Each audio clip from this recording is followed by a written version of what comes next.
ഒന്ന് റെഡിയാക്കി എടുക്കുകയാണ് ചെയ്യുന്നത്. അതെങ്ങനെയാണെന്ന് കാണിച്ചു തരാം. അതിൻ്റെ ഗുണം എന്താണെന്ന് വെച്ചാൽ ഒട്ടും തന്നെ ഓയിലിൻ്റെ ആവശ്യം നമുക്കില്ല, ഒരല്പം കൂടി ഹെൽത്തിയാണ്, അതോടൊപ്പം തന്നെ നമുക്ക് ഒരു ടിപ്പിക്കലായിട്ടുള്ള ടേസ്റ്റുമാണ്. ഓക്കെ, അപ്പോൾ ഇത് നമ്മുടെ മൈക്രോവേവ്, സാധാരണ ഏത് മൈക്രോവേവ് വേണമെങ്കിലും ഇത് നമുക്ക് ചെയ്യാവുന്നതാണ്. അപ്പോൾ ആദ്യം തന്നെ നമുക്ക് നമ്മുടെ പപ്പടം എടുക്കാം. വേണമെങ്കിൽ നിങ്ങൾക്ക് ഈ പപ്പടത്തിൻ്റെ ഈ സൈഡിൽ ജസ്റ്റ് വേണമെങ്കിൽ ഒരു എണ്ണ ചുമ്മാ ഒന്ന് കൈ കൊണ്ട് ഒന്ന് സ്പ്രെഡ് ചെയ്ത് കൊടുക്കാം. ജസ്റ്റ് കൈ കൊണ്ട് തൂക്കാം. ഞാൻ എന്തായാലും അങ്ങനെ പോലും ചെയ്തിട്ടില്ല, ജസ്റ്റ് ഇതേപടി തന്നെ എടുത്തതാണ്.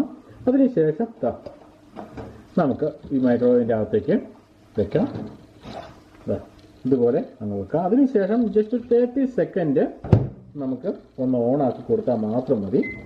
ഇവിടെ 30 സെക്കൻഡ് ഞാൻ ഓൺ ആക്കിയിട്ടുണ്ട്. നമുക്കിവിടെ കാണാം. ഒന്ന് വെയിറ്റ് ചെയ്ത് കഴിഞ്ഞ് കാണാം. ഇപ്പം തന്നെ പപ്പടം ഓട്ടോമാറ്റിക്കായിട്ട് ആവുന്നത് നമുക്ക് കാണാൻ സാധിക്കും. പൊങ്ങി വരുന്നത് നമുക്ക് കാണാം.